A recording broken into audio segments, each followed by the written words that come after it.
What's up, everybody? It's your boy, one of those weird Instagram musicians who like doesn't know that they're being like very off-putting and kind of strange, and just relentlessly posts clips of the same song over and over again for months, and is adamantly fighting tooth and nail in the comment section about the validity of whatever song that they're making, but then is somehow making a career off of like that song being like disliked by the general public, but then kind of building off of that and then becoming a sort of like Rebecca Black type redemption story, aka Reef from Shameless Nerd.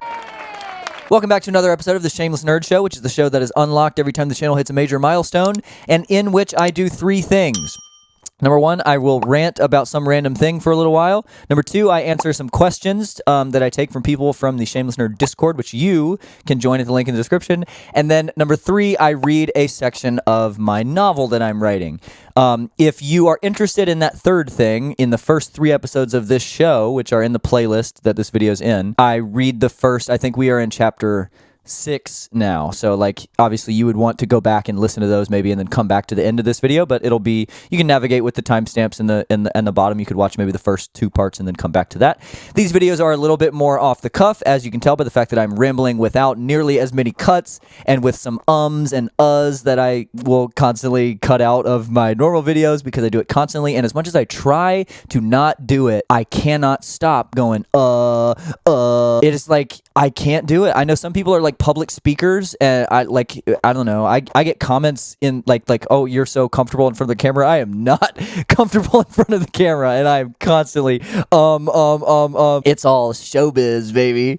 Anyways, and the premise of these videos is to kind of stay true to what I'm doing this channel for, which I've talked about a few times here and there on the channel. If you're somehow watching this video and you're not like a regular viewer, first of all, thank you. But the premise is that I started this channel as a way to be myself on the internet or whatever, and to try to be like, to try to prove to myself and to like anybody else, I guess, that like that is still a viable option in terms of like making, or like creating a community, or like creating. Sorry, I don't have heat out here in the studio. It's so I'm freezing out here, which is good. It's keeping my energy up, but it is just it is like distractingly cold. It is like my like white knuckle cold out here.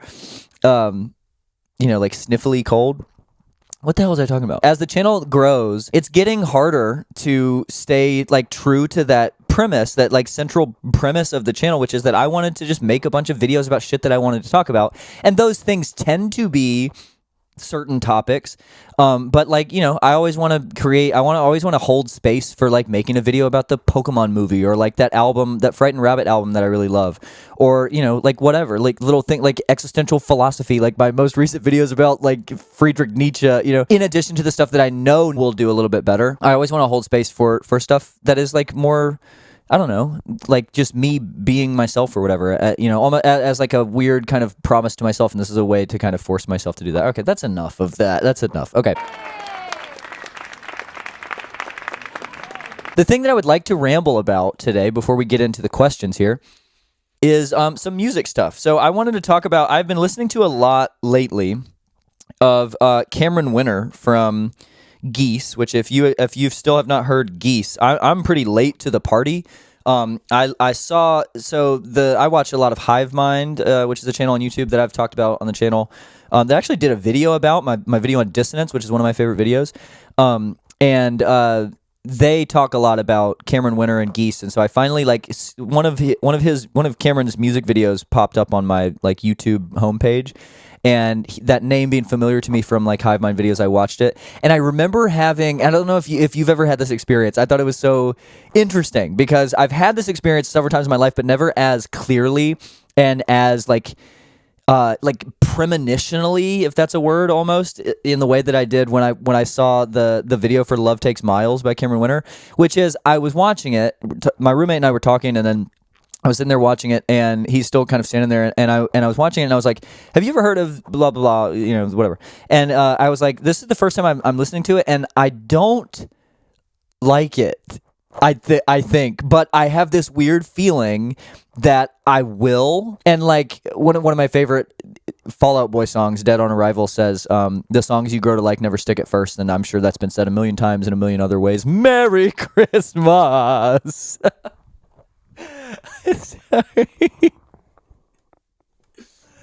Oh God. Maybe I am as like embarrassing and cringy as some people say in my comments. I'm losing my mind, y'all. Uh anyway, but that is something that's very true, that the songs that like mean the most to you sometimes tend to be ones that you don't really like at first, or that you're kind of dismissive of at first. And the first song by Cameron Winter that I heard, which was Love Takes Miles, I had that feeling, I had this kind of, like off-putting feeling about her. Like I didn't really, I wasn't like drawn to it when I first listened to it. But I had in that moment this feeling that like I was going to like it. And for some reason I knew that, and I have.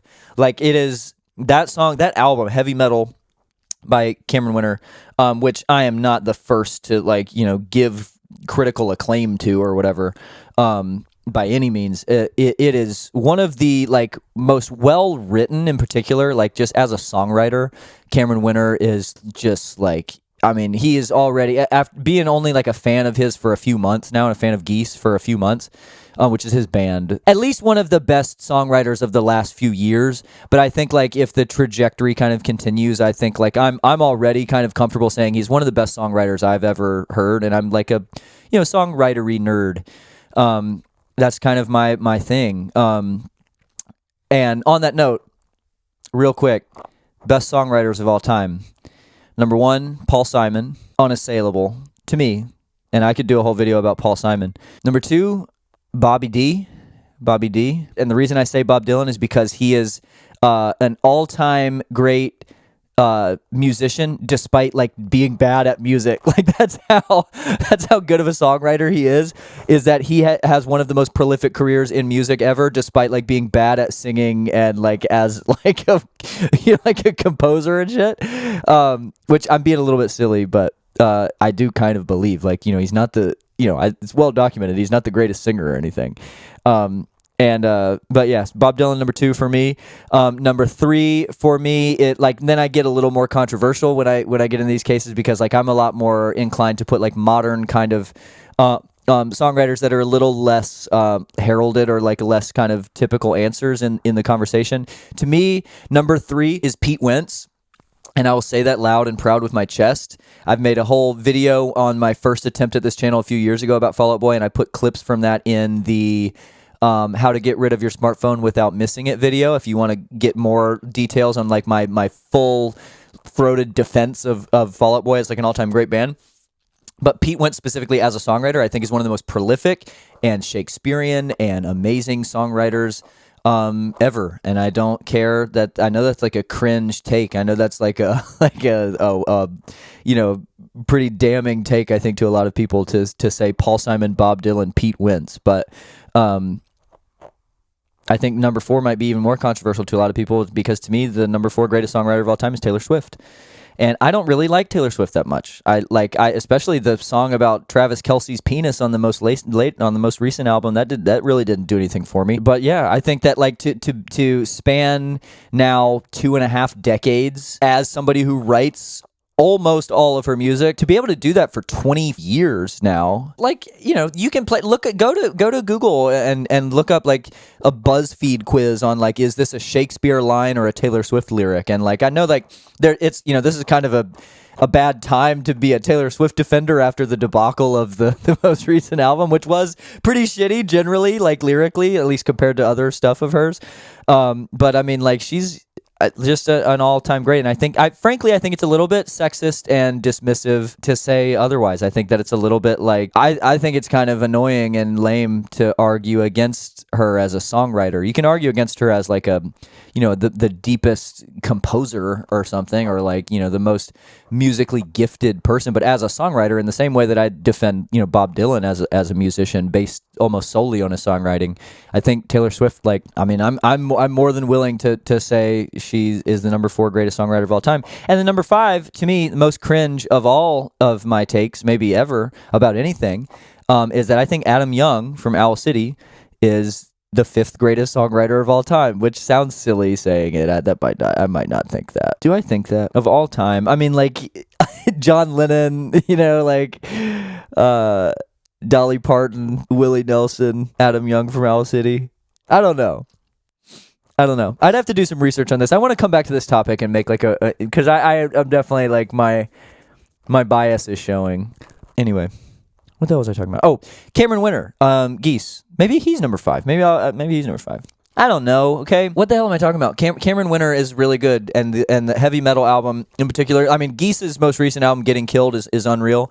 But to me, the solo album, Cameron Winter, heavy metal. If you have not heard that, you have to listen to that. It's very like Jeff Buckley, Leonard Cohen kind of singer-songwritery kind of like I don't even know. But yeah, it is one of the like most lyrically dense, one of the most compositionally interesting, one of the most sonically interesting, and one of the most weirdly delivered vocally, like one of the most weirdly vocally delivered albums ever. That I've ever heard, like at least, like I mean I'm notwithstanding like the noise avant-garde Yoko Ono ass like stuff. Like I'm talking about like music. Anyway, it's worth listening to. All right, let's take some questions. All right, our first question here is from Matt the Dev, one of the Discord. I was about to say one of the Discord members. All of these questions are from the Discord members. Matt the Dev asks, do you know any YouTubers that are about your size that make similar content or just content you find interesting? And if so, who? I don't know like subscriber counts off the top of my head, and I don't want to do like a bunch of research for this or whatever, or try to be like super specific. But I definitely have a lot of recommendations. If you're interested in like the kind of like very nerdy, kind of self-indulgently esoteric shit that I talk about, Sisyphus 55 is a great channel that is all about philosophy and like existential kind of big questions, life, death kind of stuff. I have been watching a lot of Memoria lately, which is she's like a gaming YouTuber, I guess. You could say, that I really, really love. I watch a ton of Mythical Kitchen, particularly like the Last Meals episodes, which I've talked about several times. A great channel that some people clocked me as a viewer of in one of my most recent videos is Tor's Cabin of Curiosities, which you have to watch if you haven't. It's like, it's like the best. It's the best channel on YouTube, I think. Tor, it's unbelievable. I want so badly to do a video somehow with Tor Parsons. If somebody could connect that for me, if somebody could put that together for me, oh my god. And the other one that I would like to shout out is KVN Austin, which I think his name is Kevin Austin. It's KVNAUST, Kevin Aust, who makes videos about YouTube's recycling bin, which is a concept that I would like to kind of bite and explore in a video of my own. So good and so interesting and weird. Also, I'll give a shout out to Cornborn as well, who I did a video with, my video on the Nintendo 3DS. Great like gaming YouTuber, kind of like nostalgic centric video or YouTuber, does a lot of videos. They're all from the framework of like the blank is dope, like whatever game is good. He's done some really good videos on Pokemon games, some really good videos on some like older GameCube games. Yeah. Also, I would like to shout out maybe the weirdest channel I've ever seen, called Me Pearl, which seems to be a lady with pet possums who is one of the most theatrical speakers I've ever seen in my life. I don't know how it's possible to be the person that she is. I don't know how to explain it. Look up Me Pearl, one word, Me Pearl, and watch something of hers, because that's been haunting me lately. I've been watching a lot of her videos. Other than that, I could go down a list of a lot of videos, or a lot of YouTubers. Those are the ones that I would like to shout out there. Thank you for the question, Matt. Some questions here from Malachi, one of the mods in the Shameless Nerd Discord, and one of my favorite people I've met on the internet in recent years. A fellow YouTuber just started a YouTube channel, which is the Malachi Davis, which you should follow and watch. Asks, what's your opinion on going up to random people in public and striking up a conversation? Do you think it's rude, or is it something that should be encouraged? I think it is really hard for a lot of people to... I think that it is something that should be a lot more common. It is something that used to be a lot more common, and that we kind of take for granted as not being a part of our lives anymore, like without realizing that it's not. And it's something that I do all the time. I usually do it at like I'll make like kind of an offhand joke, and then you just immediately see somebody's like defenses kind of fall down if it starts off with like, you know, this kind of throwaway joke. It's not like a hey, would you like to talk to me? You know what I mean? It's like you say something and then it can be kind of giggled at and dismissed if that person is not interested in like talking in the line at the gas station or whatever, but is kind of obviously an invitation to you know, have a light conversation if that person wants to. Like for example, this lady, I was in the gas station the other night, and this lady, it's a really long line for some reason, and this lady walks in, and she is wearing like beads, like pearls, like her whole outfit was made of like iridescent purpley pearls, and like just a character, and she took like 5 minutes probably realistically in line to get some cigarettes at the gas station or whatever. She left, and we're all kind of with this long line, people waiting on her to figure out what she was doing. And as she walks out, I just kind of say, I was like, oh, I didn't know Mardi Gras had started. Just, you know, like commenting on her, like just the craziest outfit I've ever seen. It looked like it was made of Mardi Gras beads. And then I had this really like funny conversation with this, you know, the lady that was in the thing. She was talking about like, oh no, that's she must have come from blank church, whatever. Oh, it was a Sunday, like Sunday early evening. She's like, oh, she must have come from this church. I've been blah blah blah. I have somebody who goes to that church. They dress. It's crazy what they do. Blah blah blah. And I learned about this like local church and this weird like tradition of like dressing crazy at this church. Now I want to go to this church where they dress like nuts. And so yeah, but I think that in order to have a society where people talk to each other again, we all also have to like not get butthurt when people don't want to talk to us. And I think that like that's something that should be a lot less taboo to say like, oh no, I'm not really looking for conversation right now. Like that would hurt my feelings. Like if I'm being honest, that would if I was like, hey, I'm so and so, and somebody was like, oh no, I don't want to talk, then like that would be uncomfortable for me, or like that would, you know, suck to hear or whatever. But I think that would have to be part of it, that like people would have to be like okay with that. And I would try to handle that gracefully if that were to happen to me, because like, you know, you can't force yourself on somebody. Obviously.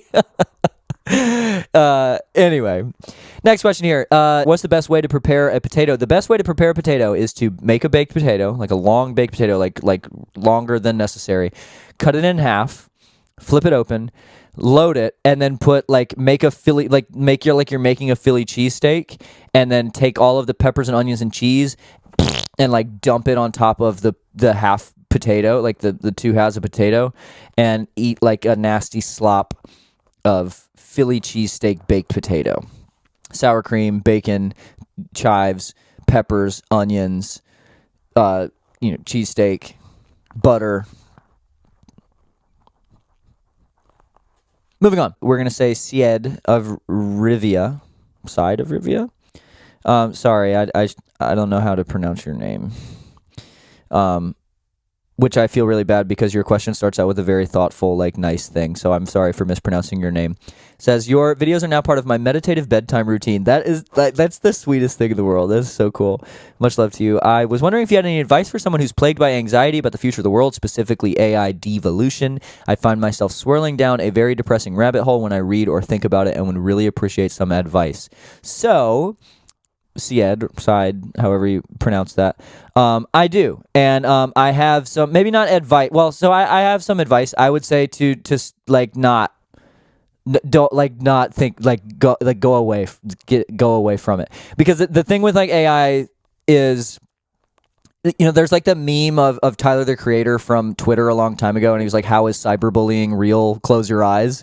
Which obviously is, you know, it's more complicated than that. But with AI stuff, like, I also tend to get afraid of like what it's going to do to people and how it can affect like the, you know, people's brain and like AI psychosis and all of this stuff about the future. But ultimately, there is no AI in the world, like in the real world, in the like person to person conversations that like people have and stuff like that. It's not something that exists. And so if you're not online, it's not real. You know what I mean? And like maybe, 200, 300 years from now, it might be an issue, but that's not an issue for me, baby, because I'm going to be dead. You feel me? So yeah, but that would be my advice would be to like, and I'm being a little bit silly, but like my advice would be to like don't read about it. Don't like look up like scary AI stuff, because there's scary stuff out there. And like, it's ultimately like you during your lifetime are perfectly capable of not partaking in it. And like the deeper societal impacts of it really won't be felt on like a major scale, like in terms of like the way that it could potentially like disrupt people, on like a fundamental level in our lifetime, realistically. However, there are like societal impacts that are absolutely like scary, and there's just not much that we can do about it other than to like, be vocal about not wanting it, not using it, not like partaking in it, not supporting, like when possible. I mean, like I'm making, I put videos on YouTube, and Google is one of the major investors in AI, and I understand that there's like some level of hypocrisy there, but trying when possible to not like support companies that are shoving it down our throats, et cetera, et cetera. But ultimately, like, I don't know. I will say this. I teach 7th graders, and they are 12 years old, and some of the shit that they do is very scary. The amount of times that I hear 6, 7 on a daily basis is deeply worrying if I let it be worrying. But today, I heard a kid call AI cringe, and that gave me a lot of peace. That I'm being dead ass serious. That gave me a lot of like hope for the future, because what I think is going to happen, and increasingly I'm hopeful that this is going to happen, is kids that will take over the world that like our parents have ruined for us. They are so driven by what is cool and what is uncool, right? And because the dominant thing right now in the world that they're growing up in is social media, is phones, is internet, everything, like constant overstimulation,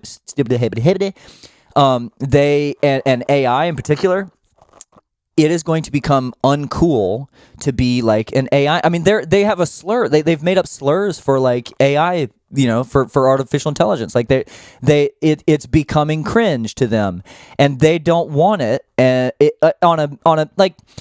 they don't. It's going to be something that they don't like increasingly. And I think that like the cool kid at school that everybody wants to date will eventually be the kid with a goofy, dumb shit phone like I have. And basically, I'm like the coolest ever, and everybody's gonna be like me. No, but really, I think that the power of that, like, I think that that's very powerful. Like it's becoming cringe. Like I hear it. I hear kids talking about it's cringe, and that's deeply hope inspiring to me. That's cool. All right, Lenora, one of the greatest people I think on the internet, says, everyone shut up, my favorite show is being recorded. Lenora has a Substack, Lenora Grace, which you should look up. Lenora also has a YouTube channel, which, Lenora, is your video out yet? I know she's been working on a video forever. I gotta check up on that. Nora Makes Sounds, which you should check out, or go ahead and pre-subscribe to if Lenora's video is still not out yet. And she asks, are there any skills you use as a teacher that you often use in your videos? And are there any skills you've learned from making videos that you use as a teacher? That is a very cool question. I think some of the skills that I have as a teacher are some of the, it's like kind of chicken or the egg, but I think that like public speaking, obviously, like speaking at length, trying to like retain, I think especially teaching middle schoolers that are very scatterbrained and very like overstimulated all the time and very like, squirrel brained, short attention span, trying to maintain their attention on a day-to-day basis has, I think, made me a better and quicker talker. That's kind of like one of the comments that I get often is like, oh my God, I thought he was on 2x speed. I had to slow this video down to 0.75 to be able to hear it. And I mean, like, I think that's good. But I think that has definitely made my, my persona in front of the camera, I think, a little bit like more effective, because like I have to think in my job every day about like how can I make this more engaging and more like entertaining or whatever. And then the other way around, as like things that I've learned from making videos that I use as a teacher, I think the more of these like big picture topics that I've like researched about, social media and about algorithmic curation and about like some of the philosophical stuff that I talk about like being a well-rounded person and all of these things. The more that I've researched that, the more that I've thought about that stuff, the more that it has kind of shaped my teaching philosophy. And I think that it has made me a more a teacher that is more insistent on like being trying to like inspire self-belief in my students, more like focused on trying to get them to believe in themselves and to want to be weird and to like embrace being strange than I am about like to formulate an argument, you have to use CER, which stands for claim, evidence, reasoning, and you have to set up your claim to restate the question because you have to imagine that the speaker has never read the book that you're reading. They don't know what question you're asking, so you have to start the question by restating the answer. You know what I mean? More focused on like the big picture kind of like foundational stuff, which I think that's what being a good teacher is. Nobody cares what the road not taken means. I made a whole video about this. Most teachers don't teach it right. Like that doesn't matter. Like that's one of the things that I tell my students is like, spoken as an English teacher, someone who is obsessed with linguistics and is like a huge dork. Spoken language was invented thousands of years before anybody ever wrote it down. Grammar is not real. Spelling is not real. Those rules are fake. They're arbitrary. They're made up. I write in all lowercase letters everywhere except my YouTube descriptions. Like I don't. They're not real. What matters to me is that you know what the rules are so that you can break them on purpose, or so that you know what you're doing and you know how to like strategically like code switch, right? That like that you can be defiant for a purpose, and like I try to foster like a strategic defiance in them. I think that's really important, and like question authority in a healthy way and stuff. But yeah, very fun. Number 2, Lenore asks, how do you motivate yourself to stay consistent when learning a new skill or hobby? I don't think I do a very good job of this, if I'm being honest. I think I am very motivated when I'm learning something new if I pick it up pretty quickly. And I think that I'm pretty good at getting like below average at something pretty rapidly. And then like if I can stay there for a little while and I don't like feel like I'm backtracking, then I can usually stay motivated to like close the gap a little bit and like reach average. But I don't think that I do a great job. If I really suck at something and I'm not having fun with it, I think I tend to like kind of abandon it pretty quickly. Like that, I got my first guitar when I was 11 years old for my birthday, and playing guitar was really hard, and I wasn't good at it right away, and so I didn't play for like 4 years, and I didn't really start trying to play guitar again until I was like 15. So I don't know. That's something that I would like to work on and get better at, and I don't have a lot of good advice there. I think. So. Maybe you could help me with that, Lenora. But thank you. Wombat Pickles asks, what a great name, Wombat Pickles asks, hey Reed, congrats on turning 30. Oh God, you reminded me that I actually am about to turn 30. How do you, thank you though. How do you draw a condensation polymerization reaction for an organic compound? Please, I have an exam in half an hour. So basically what you're going to do is, I don't know. You think I know that? I can't even do algebra, brother. Mary asks, who is your favorite philosopher by their life story? Which philosopher do you align with best? And who was your favorite to study if they're 3 different people? That is a very fun question, and one that I would like to come back to when I have a little bit more, like if I were to put a little bit more thought to it, but I'm going to still answer it off the top of my head. I think my favorite philosopher by their life story is Democritus. Who was a Greek philosopher that was like kind of like a homeless weirdo. He was a pre-Socratic, and he was like naked in the street and was just like farting and like pissing on stuff and like kind of talking to anybody who would like. He was like an eccentric weirdo, and I think that that's like but like a lot of his ideas kind of shaped what became like, the early, like, Socrates and like the early Socratic writings and stuff like that. Despite the fact that he was like this weirdo. And so I think that it's really cool that arguably at the core of all of philosophy is like a naked, eccentric, homeless guy with like shit in his beard. And I think that that's like really beautiful, that like that's what we consider like the most like highfalutin, like smarty pants ass, people, kind of can trace their lineage back to, like a guy who was like pissing in the street and stuff. I think that's wonderful.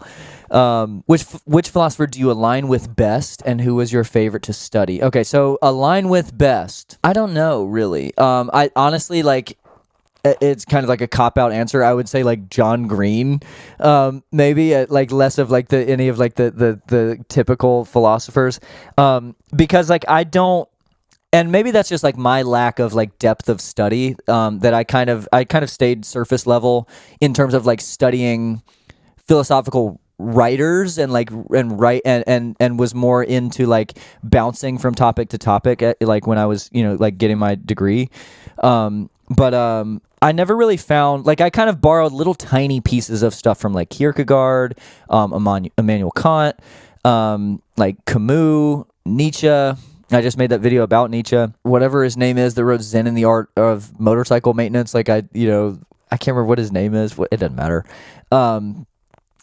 So yeah, I don't know. Like Siddhartha Gautama, like in terms of like the ones that like people recognize or that like are important to people on like a philosophical thing. I don't really have one in particular. I think that like I would it's more like modern, like philosophers, you know what I mean? Like in the same way that like I would consider myself a philosopher, like somebody who like thinks about shit and like won't shut up online. That's kind of more who I would align with, I think, because like I think my view of the world is very individualized and very like self-serving, which I don't have a problem like admitting. I think that like that's fine. I think that that's kind of what it should be. So kind of an amalgamation of a bunch of shit. My favorite to study, like I really like the like what is it, like theocratic philosophers, like Kierkegaard was, I think, really fun to study. Like philosophers who were writing like defenses of the existence of like a creator. I think that those were very fun to learn about. I like all the different justifications for the existence of God, and thinking about like trying to look at like religion and theology from a logistic or like a logical perspective is really fun.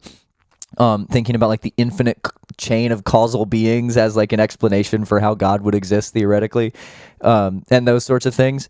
So, I mean, I don't know. I'll say Kierkegaard for that last one, but very fun question. I would like to come back to that with a better answer. Nick Clyde asks, my favorite Pokemon game. I think I've answered this before. I'm not sure. My favorite Pokemon game is Emerald. To be specific, my favorite Pokemon game ever is a ROM hack of Pokemon Emerald called Pokemon Emerald National Dex, which is just Emerald with all of the Pokemon up to Gen 4 in it. But Emerald. My favorite philosopher, I will say, my favorite philosopher. I didn't even realize it's kind of the same thing. Although I guess Mary didn't ask that specifically. My favorite philosopher, 2 Chainz. My favorite concert that I've ever been to is honestly, and it's pretty cringe now because his shit sucks so bad now, but to be honest, I think my favorite concert I've ever been to was a Chance the Rapper concert. I went to see Chance right at the absolute peak of the Chance 3 stuff, coloring book mixtape. And it was like a spiritual thing. Like, I'm not like a, Christian in that sense, like like in the way that Chance definitely is, but it was like going to church in a way that I've never really felt. And it was crazy. It was so emotional and like raw and cool and pretty. That's kind of the one that sticks out to me. One of like a few concerts that I cried at. Which again feels very corny to say when the big day exists, but I mean, it was. Vampire Weekend, one of my favorite concerts I've ever been to. The 1975, the first time that I saw them was one of my favorite concerts ever. And then Fall Out Boy, when I finally got to see Fall Out Boy right before So Much for Stardust came out, their most recent album. So they were touring like a greatest hits kind of thing, which was awesome for me because like I like the newer stuff, but I'm more of, like an older fan. And like they played Saturday from Take This to Your Grave. They played like, some of the older stuff. They played part of Growing Up from like the debut, like the self-released Fall Out Boy's Evening Out with Your Girlfriend like album. It was very, very cool, and it was a really like cathartic show for me as somebody who like grew up a Fall Out Boy fan, So those would be my I think I gave you 3 there. Lastro asks, how do you deal with the tension between your channel growing and potentially kind of pressuring you into farming videos to make sure that your audience stays? Basically, YouTube starts feeling like a job and your will to keep this casual. What a pointed question, not in a bad way. Like what a like that. I think about this constantly. So what I have kind of done, just to be honest, kind of like behind the curtain, is I've kind of adopted because like frankly like the audience size and the money has kind of changed my life. Like it's not a lot of money by any means, but I'm a public middle school teacher. I make very little money, and the couple $100 a month that I'm making from YouTube right now is like life-changing money, and like I don't want it to go away. So there is some pressure there, like because it's like really like my son's birthday is coming up, and like I'm gonna spend like $300 on his birthday, and like that's something that I couldn't have done 6 months ago. And so what I've kind of done is I've adopted like a like one for them, two for me approach, which is I think sustainable because like ultimately, I enjoy doing all of the videos. I think it's a little bit easier, and I put a little bit of unnecessary pressure on myself probably because sorry, my light turned off here. The videos that are more that I know are gonna do well or that are like for them or whatever are like I still enjoy them. It's not like I'm making stuff that I don't want to talk about. My first video that I ever made was how to get your childhood brain back, which is very similar to like the smartphone video, which is like my biggest video or whatever. So like those are kind of the videos that I wanted to make in the first place. So like I don't really feel disingenuous making them or anything, but like I do also want to, like I've said plenty of times now, like always keep space for just like doing some random other shit that isn't like my niche or whatever. So that's kind of what I do. I make myself do one that I think is a little bit more like big, potential to be like a bigger or like better performing video, and then I let myself do 2 that without that pressure at all. So like I did like the one I did the 6 months with a dumb phone like update video, which I thought would do pretty well, and it did, thankfully, and it was a very fun video. It was one of my favorite videos I've ever made anyway.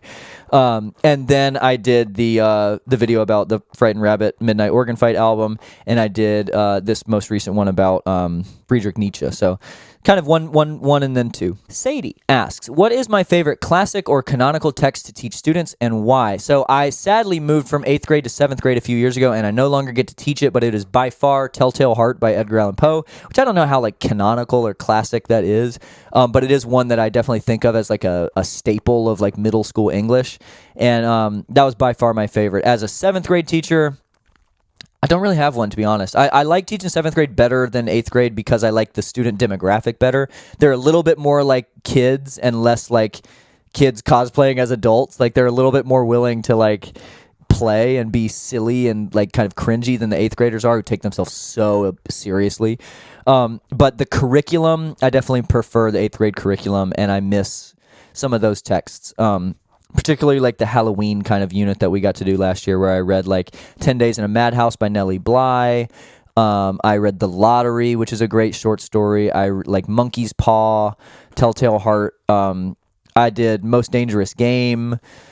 So those were fun. But I do like to teach The Giver, which is a 7th grade text. I really love The Giver. I love dystopian literature, and I think The Giver is one that holds up, and I think that has a good message. But that would be my favorite. And then what is my favorite non-classic or non-canonical text to teach and why? That would be by far Hunger Games, which I've been teaching for the last 2 years and I really, really like, and kids really like, which is why I like it. I think it is, there is enough there that it can still be taught as like a literary text in like the English nerd kind of way, but it is modern and fun and fast-paced and action-packed and cool, and features like a strong female lead, which I think is cool, especially where I teach in the South, where it's a lot of like boys and monsters. Don't read about a monster truck that farts on poops. That would actually be a good story about a monster truck that farts. Marina, why did I say that like Donald Trump?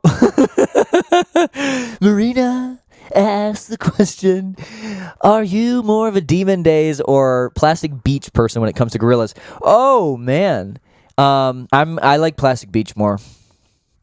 I think it's sillier. I like how silly they are on Plastic Beach. I love super fast jellyfish. Number 2, Marina asks, I know Mew is your favorite, but would love to hear your favorites for the generations after Kanto. Okay, so I got some hitters for you. I love Castform, which is everybody hates. Castform is one of my favorite Pokemon ever. I love Sentret. I love the little weasel ferret little guy. I guess it's ferret because it evolves into furret. Sentret is one of my favorite. I love Apom. Is one of my favorite Pokemon. I love Murkrow. Is one of my favorites. Politoed. Hitmontop is a fun one that I love. I like little cute guys mostly. You know what I mean. What are some other good ones? Some later gen ones. Those are still mostly like Gen 2 and 3. Let me look on my bottle here. I don't have any. These are all Gen 1 on my water bottle. They're all Gen 1 Pokemon. I like Magnezone. That's a later one that I like. I like Magnezone a lot. I like I don't know. I'm kind of a Gen 1er. Marina's next question here is, what was the first movie that made you think, oh geez, that was kind of rough? Ooh, that's a good question. I'm going to interpret this to mean like first movie that like made me feel like that deep, like sad kind of feeling that like only movies can give you. And that movie would be Harmony Korine's Kids, which is a controversial film. And like, I think that there's issues with like how it was made and stuff if you're like hip to it. But just a gut-wrenching, gritty story that is like beautiful and disgusting and tragic and heartwarming at the same time in a weird way, and like life-affirming but also like kind of devastating. And that is like the feeling that I'm always searching for in music and movies and TV and like poetry. And I think that movie kind of is to blame for that, or like to thank for that, because I love that whatever that is, that feeling. But yeah, that I think that movie would be the first one for me that like hit me like that. Fun questions, thank you. Rios asks, what is one stereotype that you've suffered from or seen a loved one suffer from that you'd like to dispel? Challenge mode, pick one that isn't specific to the South, since I know you've dispelled a few of those already. That's a fun question. So obviously the elephant in the room is I am like a white guy. So like, you know, talking about stereotypes that I've faced, you know, it comes with like a little bit of like a scoff. And I acknowledge that. One that I think is a little bit more, that I think is a little bit more valid to talk about is that I like, throughout my entire life been assumed to be gay, which is fine. Like I take it as a compliment. It doesn't bother me at all. But I think it's really annoying that like when I've like kind of pressed people on that, like, or asked them like why or what the deal is, it's like that I like enunciate words, or that like I like try to, you know, that I articulate or whatever. And I think that that's really annoying that like, why are straight guys not wanting to communicate effectively? Why is like being straight like grunting and farting, and you know, like does that make any sense? I don't know. I don't even know what the stereotype there is, but like that, I don't know. I think that like that straight guys need to be more willing to talk. Is that Is that breaking news to anybody? Next question: who is your favorite Lord of the Rings character, and does that differ from the one that you'd most aspire to be more like? Riaz, you asked the coolest, most thoughtful questions. I think I said this last time. My favorite Lord of the Rings character it is the same as the one that I would like to be the most like, and that, of course, would be Legolas. I know that that's annoying, but I mean, he's like the hot elf, and he's like whimsical and like stoic, but also like beautiful and like, I don't know. It's Legolas. He's a bow and arrow. It's the coolest. What do the orcs in your book look like, and what kind of culture/society do they have? They strike me as more mercenary than always chaotic evil. So in my book, the orcs are a present race in the book, and they are there for like kind of the deliberate purpose of trying to subvert what I think is, and I'm not the first to say this by any means, or to notice it or whatever, but what is often a like a facsimile for like a racist caricature, and I think kind of messed up. And so I want my the orcs in my book are like, they're kind of bumbling, like they're kind of like big doofy kind of orcs, but they are not evil. They are like amoral by design, like that they are necessarily like, they exist outside of like moral, like orcs in a story like in Lord of the Rings, for example, have often been criticized as being like a racist trope, that they represent, like real races, which I think is messed up. And so mine are, like in the same way that like the goblins in the scumbag J.K. Rowling's Harry Potter series are long-nosed little guys that work in the bank. You know what I mean? I want, so my orcs are like, they are like mercenaries basically. They're kind of bumbling and silly, but they're not dumb and they're not evil. They are like their own thing. Like they are like separate. Like they're almost like out. They almost like transcend the chaos and like the lowly kind of infighting of the other like characters in the story, and they kind of exist as this amoral sort of like floating species outside of that. Noah asks, "Hi Reed, your videos are fantastic. I've been watching them from oldest to newest as of late, and in the first 3 videos alone, there is a definite shift in the way you talk and act. You seem to get more comfortable in front of the camera. How do you go about becoming more comfortable in front of the camera? I've always had such trouble talking normally and not like I'm narrating an audiobook, but you don't sound like that at all, and I would love some advice." So Noah, thank you very much. That is a very sweet thing to say, and I appreciate it. And I think that I have 2 pieces of advice. I think the most transformative one is just doing it over and over and over and over and over again. Like, I've only been making videos on this channel since January, so like 11 months, but I've been hearing my own voice in recordings since I was 12 or 11. I've talked about it in some of my older videos, but I've been making YouTube videos like skits and like, whatever the hell I was doing back then for over 15 years now. So like, it's that horrible sense of hearing your own voice and of like that kind of pressure that a camera puts on you has faded over years and years of doing it. And then even just since the beginning of this channel, of doing it the way that I've been doing it now, of like reading, and I don't for these videos, but in my my normal videos, reading a script on camera, and trying to like make it feel conversational and not like I'm reading a script, and also like that has improved with the writing style, like that, like as I've gotten more comfortable doing it, I'll write the videos in a way that I know will feel more conversational, and my scripts like read like people text, like it's very conversational in tone. It's not like bullet points. I'll write it out with pauses and with jokes and all of the stuff that I do in the videos. But I think the main thing is just doing it over and over and over again until it doesn't feel weird anymore.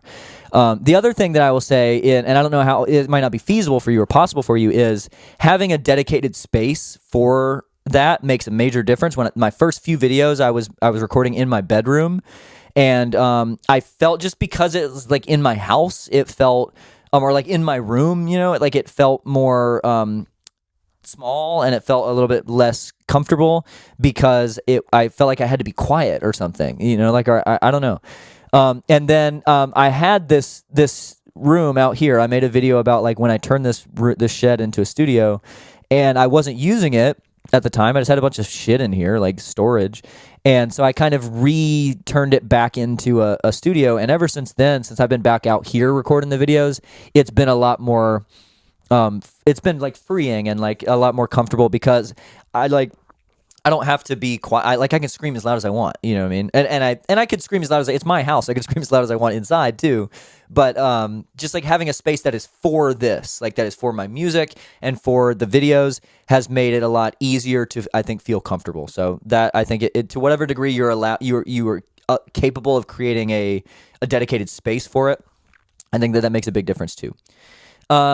Molly asks, as someone who doesn't use social media, how do you think that people would navigate dating with everyone using apps and having the opportunity of just swiping left or right? Do you think it makes it harder to approach or be approached if you're not on your phone? So I had a brief experience with this as the person that I was dating for the first few months of this channel, and who we were dating for a while, a few years, we broke up. And I was dating for a minute, and now I am dating somebody else, and it's been very wonderful. To be honest, Molly and anybody else, it sucked. Like, it sucked. And I didn't meet the person that I'm dating now on a dating app or on social media or anything. I met her through like circumstance and through coincidence, meeting like in real life. And the dating apps I used briefly, and they suck, and it's very flattening and like icky and stressful and anxiety inducing and miserable, and I don't think that you should use them. I know it's really hard not to, and I don't know how well you can really navigate the dating scene without them nowadays. I think it's hard. I don't think that there's really a good answer for this. But I will say, I don't think social media makes it easier. I don't think being on social media makes it easier to date than it would be without it. I went on a few dates with people that I met on the apps, and they all thought it was kind of cool and like novel that I wasn't on social media. I think that that's like kind of a common sentiment around like people our age.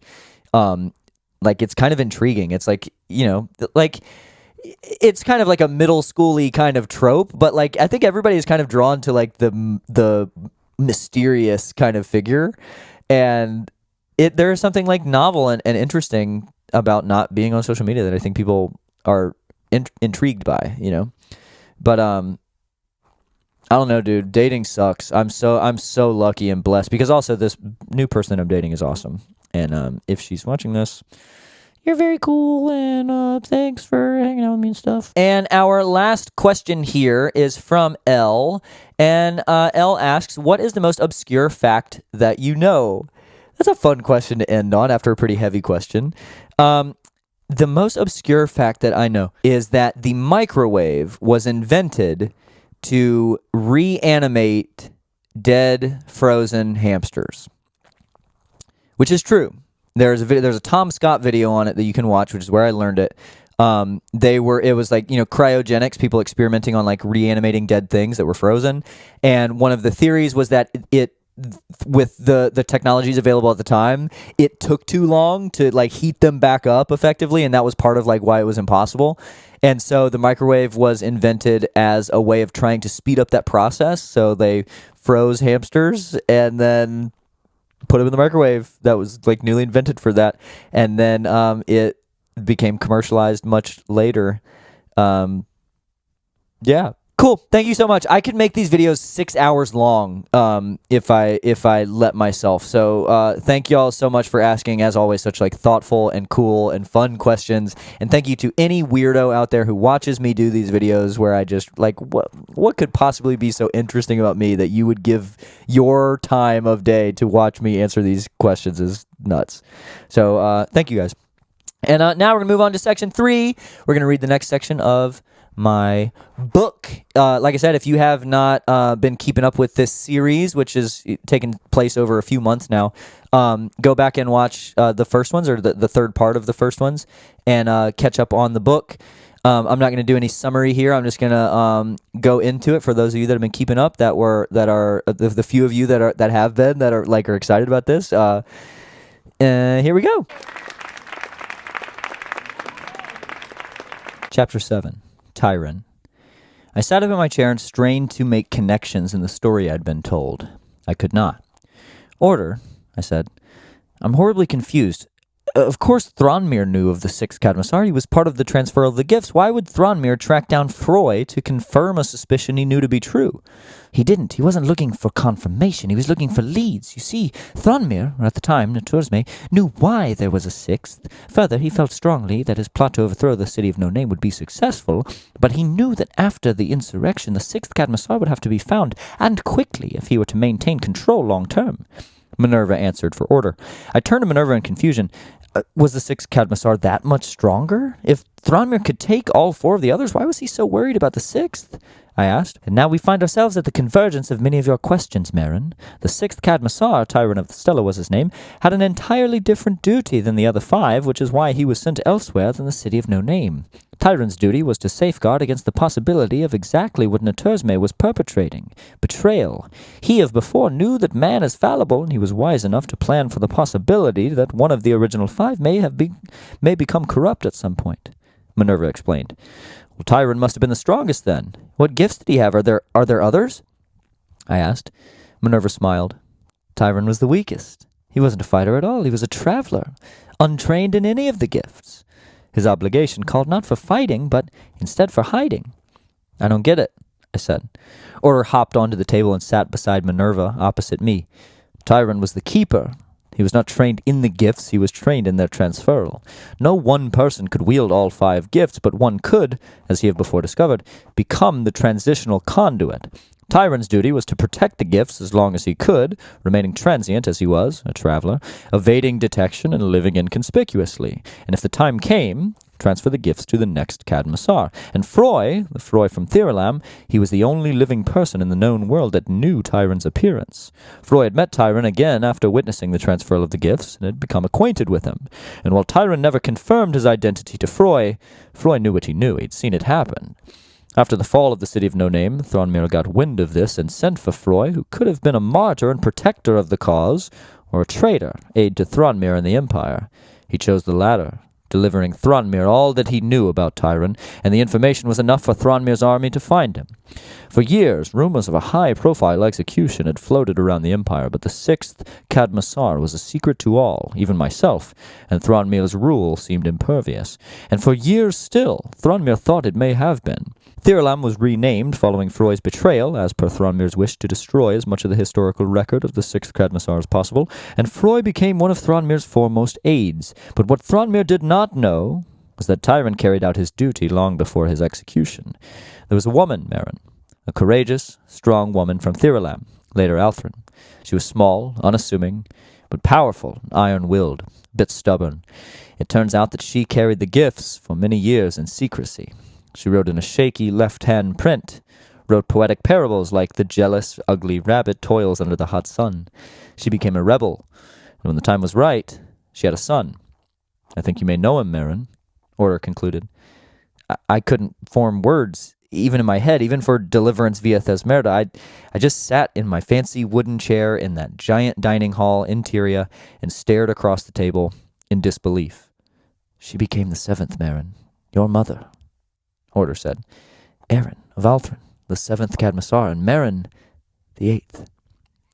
And this is why we are unsure of what gifts you possess, Minerva added. The Keeper can essentially carry all 5, but no one man could possibly wield more than 3 at best. And you were but a baby, so your mother had to make the choice for you. In truth, I've long had my fingers crossed for Anameus and Raelesh, in addition, obviously, to your ability for Thesmerda. I think they would be the most useful in your quest. Sua, what do you hope for? Give him some time to process, Minerva. He looked at her, though, slyly, in a way that I assumed meant he was giving her his answer. After a few minutes of silence, I was finally able to form thoughts. So she knew she was to be a martyr, my mother. For the good of Apharaon, replied Order. I sat still for a moment. Is there anything else I should know? I asked. I could tell that my stoicism was unnerving Minerva and Order, but in truth, I was invigorated. The nagging questions that had always remained in the back of my mind regarding my parents were finally subdued. My mother was a hero, and I was exactly where I was supposed to be. Minerva broke the silence. I suppose there is one thing, she said. In addition to being Cadmassar, it is likely that you are also in possession of the most important development yet, one that even Thronmere could never anticipate. Even Order apparently knew nothing of this and looked at Minerva in confusion. To what do you refer? He asked. Minerva rose from her seat. There is something I discovered recently of which I have not had the opportunity to inform you, Sua. In the library. Come. She began walking without warning, and Order and I scrambled to accompany her. I rose, leaving my satchel on the ground near my chair. Minerva noticed this and said, You mustn't leave your things. If all goes as I anticipate, you'll most definitely need them. We exited the dining hall into a corridor which led to a library. And when I use the term library, I mean it in reference to a legitimate library, not a room in a house full of books, but a sprawling, massive library not at all dissimilar to the great library in Der Frock, which I had read as a child. It was seemingly endless, with towering shelves of books that rose from floor to ceiling, and balconies surrounding the entire perimeter of the room with shelves and cases of their own. Minerva made her way to a desk at the far side of the library and motioned for us to sit in two chairs nearby. She reached into a pocket in her robe and pulled out a small key, unlocked a drawer, rummaged around momentarily, and then presented to Order a scroll. It was very small. Rolled, it looked like the quill of a feather. Order received the scroll and opened it.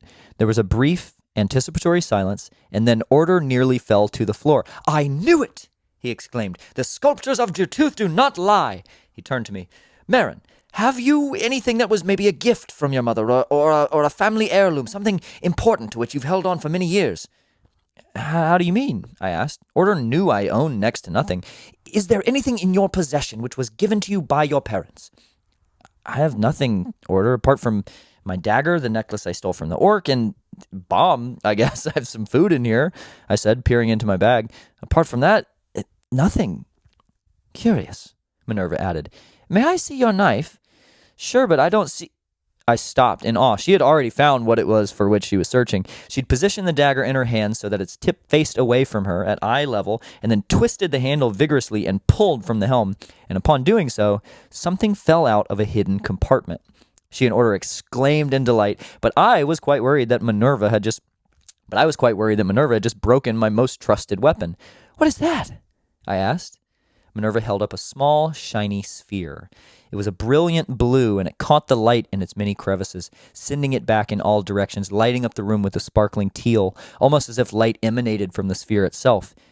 This, Minerva explained, as tears welled in her eyes, is a Saphira's egg.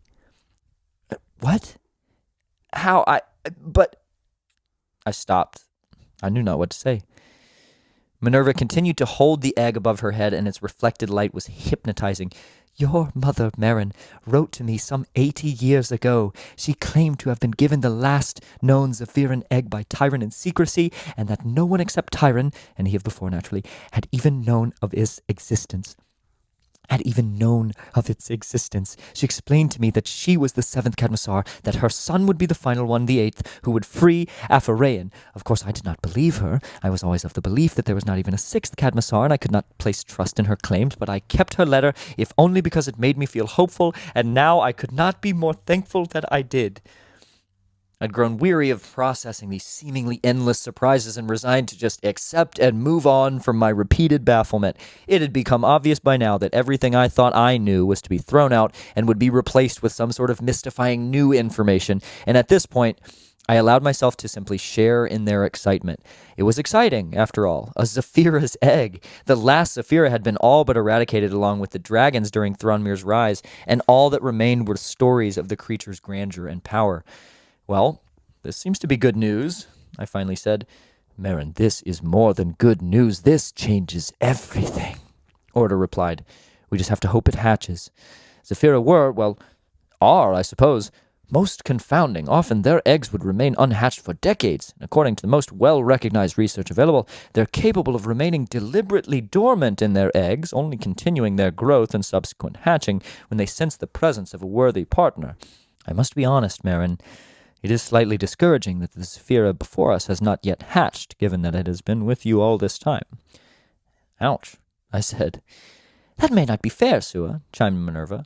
As you know, Zephira are quite aware of their surroundings, and the Zephira in this egg may have known that she was trapped in the small compartment in Marin's dagger. She may have been waiting to be discovered first. How do you know that the Zephira is a she? I asked. Minerva smiled.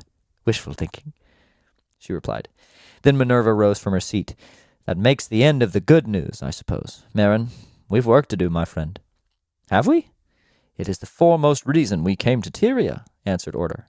And with that, the three of us, or four, well, five, including Baum and the Zephira, exited the great library and returned to the massive room into which we first entered. Minerva reminded me that she was to help me discover my other gifts and subsequently train me in their regard. The rest of that evening was spent talking at great length about my life, and I will omit the details for fear of immense boredom. We then ate a grand dinner in the dining hall, and Minerva showed Order and me to the rooms in which we would spend the night. I found sleeping in that room to be the single most enjoyable experience of my life. The night spent in the bed was akin to sleeping suspended in a gentle early spring mist, floating weightlessly in perfect harmony. I had seen magic perform with my own eyes, but I had never experienced anything more magical than that bed. Baum slept curled into a pillow next to mine, and I confidently assumed that he had the same experience as I. When Order awakened me the following morning, I nearly cried. Good morning. Today marks the true beginning of your quest, Marin, he said, entering my room without knocking. Baum startled and scrambled into my satchel, which had become his own little sanctuary. If there's anyone in whom to place your trust with regard to making certain that you reach your potential as both a practicing Cadmasar and a fearsome warrior, it is Minerva. She's going to train me in combat as well? I asked, sitting up in bed and rubbing the best night's sleep that I'd ever gotten out of my eyes. She doesn't seem a swordsman. It's far more than Minerva to meet your tired eye. Come now, get yourself awake and dressed. You have much to do before we can embark on our journey, and we haven't half the time we need, Order said. With that, Order left. I prepared myself as best I could, given I had but one set of clothes, grabbed my dagger, which was thankfully unbroken following Minerva's dissection of it, and bag, and I exited into the hallway. There, the silent guard motioned for me to follow him. I did, and I found myself entering a tall sort of domed room. It had no windows and was seemingly lighted without any candle or light fixture of any kind. The light was just emanating softly from the ceiling, illuminating everything in a uniform, dull glow. Its walls were curved, made of an iron-like material, matte black, and intimidating. The floor was no longer the strange marble that ran through the rest of the building, but instead was loose dirt and gravel. In the middle of the room stood Minerva, who instead of her previous robe was wearing now a two-piece armor set of sorts. I say of sorts because I'd never seen something quite like it. It seemed to be chainmail, but was so finely woven and sparkling that it looked like an impossibly shining cloth fabric. In her hand was a staff, not unlike that of a mage. Welcome, Cadmasar, she said, smiling. Hello, I replied, feeling awkward, into which I know she was leaning with the formal greeting. Today, we will try to uncover which gifts are in your possession. Naturally, it is unlikely, or even impossible, that you possess more than 3, and of course, one you already wield is Thesmerda. Therefore, we are hoping that there remain 2 others. Catch! Without warning, from a compartment in the wall was flung a large rock and directly at me. It hurtled toward with such speed that I had no time at all to think, and in my panic, I closed my eyes and prepared for an impact that could have very well killed me. I focused all my energy into bracing myself, flexing every muscle of my body simultaneously, but curiously, the rock never hit me. After a time, I opened my eyes and relaxed to briefly see the rock hovering in midair before a second later crashing to the ground, shaking the floor beneath my feet and creating a crater in the dirt floor. Raelesh, Minerva said. That could have killed me. How did you know Raelesh was one of my gifts? I said. Sometimes it is better to be lucky than wise, she replied. With this, Order walked through the doorway and into the room. And lucky you are, he said, scowling. I've never known you to be so careless, Minerva. That was quite a stunt. What if you'd been wrong? But she wasn't, I said. I felt emboldened and strong for the first time. I did not like the way Order spoke, like he had to protect me. You said yourself we haven't much time, Order. I suppose no harm was done. However, he said, turning to Minerva, please be more cautious. I realize that time is of the essence, but without the Cadmasar, there's no hope at all. The first was my only test that posed any real risk. The others require more delicacy to discern anyway. Marin, remember the way that you felt in the moment the boulder approached you. Howsoever you were able to stop that boulder is the way that you will learn to wield Realesh with purpose, both as a defense and as a weapon. Naturally, I do not have this ability, nor does Sua, so while I can help train you in the practice, I cannot provide advice regarding how to tap into the power. You must sharpen that skill on your own. Here, move this stone. She pointed to an object on the floor before her. It seemed to be a stone of immovable weight, more so a large section of the ground beneath us than a stone. I focused, I suppose. I'm unsure what to call it. I tried as hard as I could to recreate that fleeting moment in which I was able to stop the boulder only moments ago. For some time, I strained as hard as I could upon the stone, and no matter what I tried, the stone remained still. You must enter the same space in your mind, Minerva said. I again dedicated all of my energy upon the stone before me, and again I was unable to move it. It's no use, I said, defeated. I wonder, Minerva replied, lost in thought somewhere. She then motioned toward the domed ceiling from which a tether came down. It was a cable of some sort, which she quickly fastened to a corner of the stone, and then motioned upward, upon which the cable began to retract, pulling the stone up off the ground from that side. It now leaned, dirt and gravel crumbling and sliding down as its massive weight was suspended by this impossibly strong cable. Try again, she said. I'm going to let the stone fall. I theorize that possibly counteracting an object's motion is wherein your powers are the most easily accessible. And just as she said this, Baum seemed to have noticed movement of some kind in the dirt beneath the stone and pounced from out of my satchel, which lay upon the floor by the entrance. He bounded toward the center of the room, directly beneath the suspended stone. Minerva, on the other side of the massive rock, did not see this, and she again signaled to the ceiling. Now, she said. Wait, I replied, but it was too late. The stone came rumbling down toward the floor. Without thinking, I dove beneath it in an attempt to rescue Baum. In what seemed eternally slow motion, I then turned upward to realize the grave mistake made in my rescue attempt as the stone came crashing down upon us. I braced for impact, but there was none. The stone sat suspended in the air, shrouded in a dim blue glow. I gazed at it, hypnotized. Minerva was panicked. Move, Marin! She cried. But somehow, I knew there was no need for worry. In that moment, I realized that I had control of the stone entirely. I was the blue glow. It felt as though it were an extension of my limbs, infinitely powerful, but still my own hands, arms, legs, and with them I could hold the stone without even much exertion. I crouched beneath it, holding it in place before raising it high enough to walk out from underneath. I then turned to look at it and raised it even higher. I could move it freely now. Minerva and I stood in line, gazing upward as the stone floated above our heads, nearly dancing in the music of the blue glow. Baum hurriedly rushed back into my satchel on the floor, terrified. Be careful, Minerva said. We know not the limits of your ability. It could be... Before her warning could even be heeded, a pointed headache felt as though it were splitting my head in two. The stone above us began to shake as my control over it faltered in my pain, and it came roaring down before us, hitting the ground with a deafening boom. The headache subsided almost immediately, but left me dizzy and weak. I sat down on the floor in a strange mix of pain, awe, confusion, and wonder. Here, water, Minerva said, handing to me a flask. I drank it. Baum, you little shit! I shouted, and then realized shouting aloud was not effective in talking to him. I tried, this time in thought. Baum, you little shit, you nearly killed us both, I said. He peered out from the edge of the satchel. Baum, sorry, Baum saw a worm. Baum almost saw much more than a worm, I replied, but I suppose it is for the best. Thank you. It was diving to save you that allowed me to figure it out in the end. He came running, bounding up my arm onto my shoulder. Baum, thank you. Baum, give you worm. He outstretched his little paws with the gift in them. Oh, no, thank you, I started. Minerva smiled and interrupted, but only to me. Take it, she said. We owe him. I took the worm, and Baum looked at me in anticipation. I assume he wanted me to eat it, but even as poorly as I've eaten over the years in the fringes, worms never quite made it into my diet. I turned slightly away and sort of pretended to place the worm in my mouth, letting it fall into the dirt and writhe away. Baum jumped excitedly and scurried down my arm back into the satchel. Minerva smiled and then turned gravely toward me. Throughout our training, you mustn't push beyond what is necessary. The gifts are terribly draining, particularly when your familiarity with them is low. We were lucky this time that the side effects were fleeting. Think back to Sua's demeanor and exhaustion after your escape from Tiravinji. That was after hundreds of years of practice and refinement. The gifts are not toys, Marin. Do not get too comfortable, especially not this soon. I nodded. So that was Realesh. Indeed.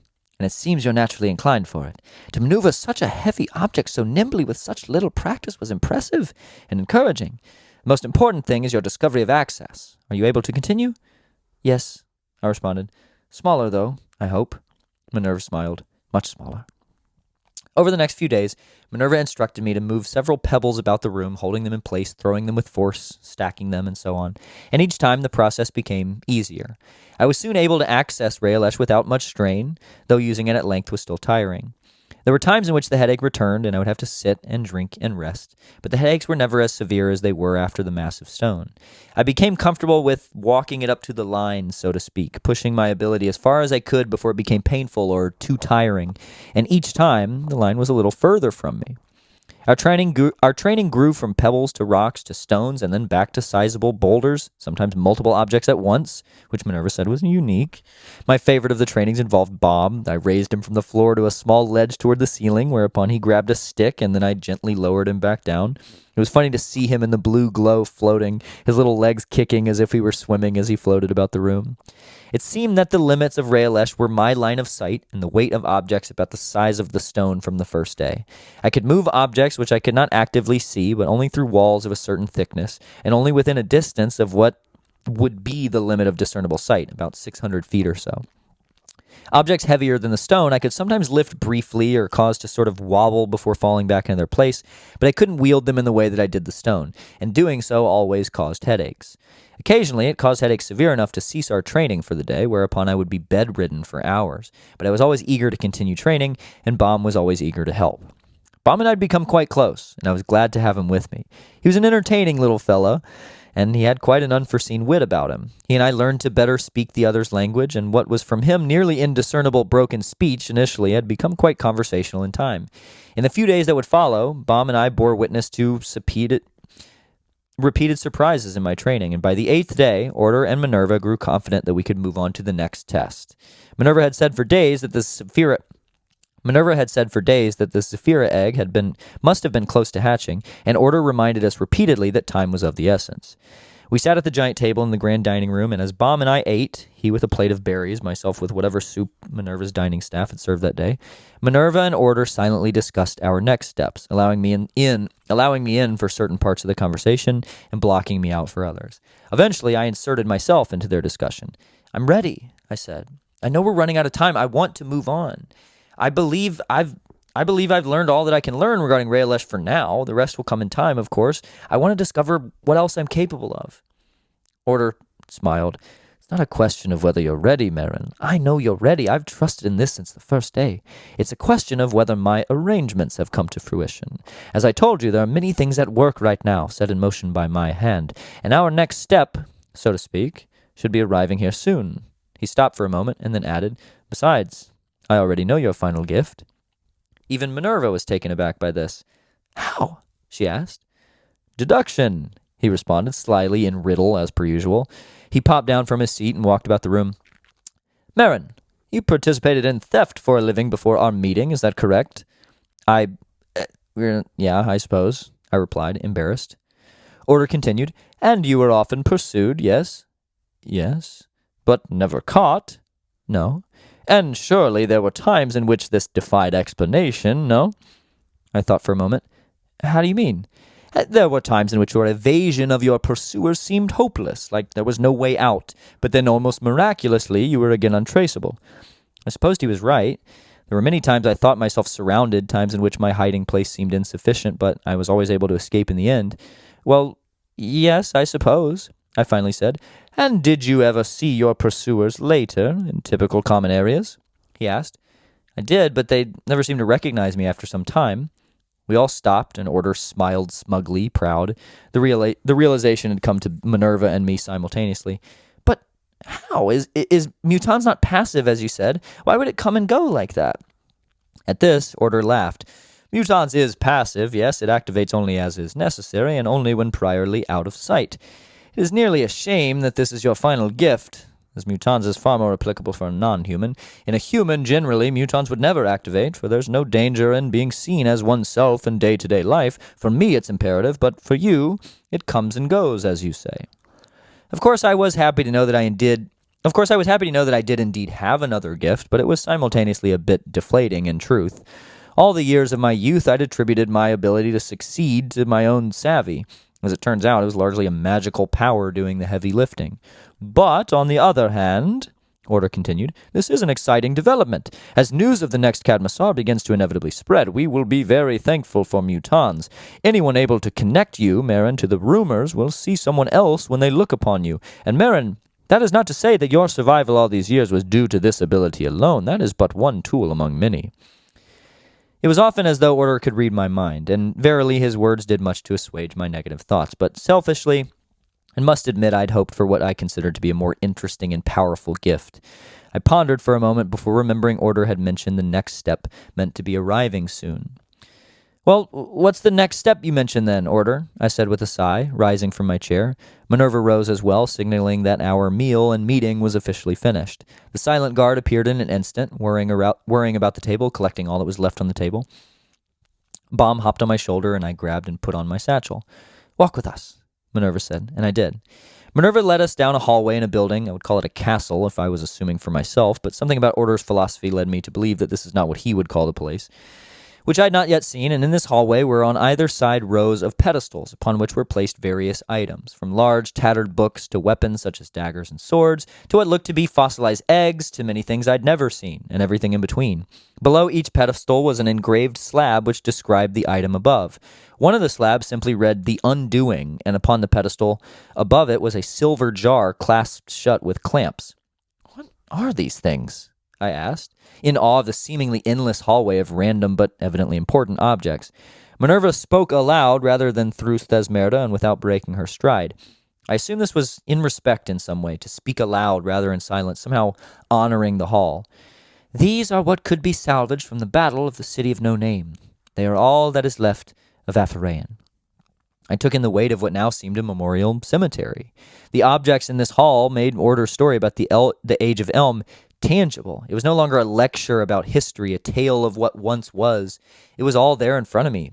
The fall. I looked to my left and saw a helmet. In it was an indentation some 6 inches in depth. It seemed to be from the strike of an axe. Orcs, I said solemnly. Axes were the weapon of choice for orcs, apart from their hands. Indeed, Minerva replied. Thronmir's original army was manned largely by orcs. He tried to have this removed from the histories. He tried to make his army out to be valiant, manned by honorable military men, but they were vile. They were less a military and more of an amalgamation of horror. As they advanced, they murdered by the 1,000, burning cities to rubble, tearing common limb from limb, dining on flesh. There's no Cadmassar and Defrak, Marin. There is only evil. At that, we fell into real silence for a time. We walked, and I continued to feel the gravity of the treasures in the hall, stopping occasionally, lost in nostalgia for a time in which I'd never lived. Minerva would quietly nudge me along, and we would trudge forward down the ostensibly limitless hall. But the limitless hall was not, and we eventually reached its end. At its conclusion was a humble, unassuming door. In fact, this door was less ornate and grand than even private doors throughout this building. It seemed a lackluster payoff for our walk, which was profound in its offering of priceless relics, and profound in its length. Yet I could see a visible mystical wonder, childlike excitement in the expressions of both Minerva and even old Order, whose face often bore a sort of wise, sarcastic mischievousness at best, but never this. Minerva approached the door cautiously as if it were fragile, and she rapped upon the adjoining wall with an intricate, deliberate series of quiet, patterned knocks. There's an apparent reliance on little secret compartments and passcodes here in the Great Below, which felt slightly silly to me, frankly, but perhaps that's my own contrarianism. After Minerva's knocks, the door began to waver, glistening and undulating like still water after a pebble breaks its surface. Minerva took one step backward onto an area of a stone floor which was now slightly depressed upon her stepping on it. This triggered a chain reaction, shifting stones and bricks one after another, up the walls, down and around the doorframe. The entire wall began to seemingly slide downward into the floor, disappearing, exposing a smooth, black material behind it. The door, still rippling in its translucence, remained. As if nothing had happened, Minerva looked in my direction with a subtle smile and nodded slightly, apparently directing me to walk forward. I did. I placed my hand on the door, or attempted to do so anyway, and found myself unable to grasp anything. I hesitated, confused. I placed my hand on the door itself, and again my hand went through the door as if it were not there. Order's voice appeared in my head, speaking formally, removed, ritualistically. "Walk forward, Cadmassar," he said. I did, and upon doing so, I passed through the intangible door into a perfectly empty room whose walls were of the same impossibly smooth, black, unnatural material. The room was dimly, poorly lit, and throughout its grandness there were large areas of almost total darkness. "There's nothing in here," I said. "Oh?" came the reply. As if on cue, at that exact moment, something descended rapidly and loudly from the ceiling. I fell backward, afraid and embarrassed for my being afraid, as whatever it was darted back up toward the ceiling, to one side and then to the other, pinging off the walls like a lightning bolt before eventually ceasing its wild movement, hiding just out of sight, shadowed in the far corner of the room. I scrambled to my feet, mystified and short of breath. Order and Minerva stepped into the room and stood behind me. Order looked up, and careful to keep from ruining the apparent surprise, he said, "She's excited." Minerva nodded in ecstatic agreement. Just then, the shadow zipped toward us three at breakneck speed, only to stop in the shadow nearest us, just out of sight. As it slowly ventured closer toward me, I could feel a growing energy within me, unlike anything I'd yet experienced. It was akin to the feeling of reuniting with family one hasn't seen in a long time, but somehow paradoxically ancient and novel all at once. A familiarity, an excitement, a fear, a respect, a power. The figure finally met the edge of the shadowed area and stepped into the dim light. And at once, I understood the childlike wonder which Minerva and Order showed. I felt it myself. Into the light stepped a small creature, maybe 2 feet high, with a bird-like head, but a more squared upper jaw, in whose mouth lay hooked, jutting teeth, some of which clumsily spilling over its lips like small tusks. It was cloaked in iridescent scales with feathered wings tucked behind its slender body, which folded, unlike a bird's, to fit neatly in what almost seemed to be pockets along its sides. The creature's arms, separate from the wings, jutted from its sides, concluding with long talons whose white finish seemed almost painted on in their immaculateness. It wobbled toward me upright in strangely cute small hops on obviously still underdeveloped but visibly still powerful legs, which seemed to be currently more for stability than efficient movement. It gazed up at me, almost mirroring the wonder. It gazed up at me, almost mirroring the wonder with which I gazed at it. It was the strangest creature I had seen since I first met the strange creature currently accompanying me on this inexplicable journey upon which I found myself. It seemed part dog, part kangaroo, part bird, part reptile. It was unlike anything I had ever seen. It was the last Zephyra. All right. So that's that. I thank you guys for watching and for supporting my channel. And as always with these, please leave me any feedback for the book, anything that is like a glaring, obvious like mistake or something that you think is kind of dumb or that could be improved in some way. I've gone back and made a lot of changes based on feedback I've gotten in these videos, and I think it's made the book much, much better in like the chapters that I've read so far. So please, if you've made it this far, first of all, you're insane, and thank you. And second of all, please leave me some feedback from the book. That would be great. I appreciate it. Thank you guys very much. And y'all have a wonderful day, night, morning, whatever it is. Love you. Bye.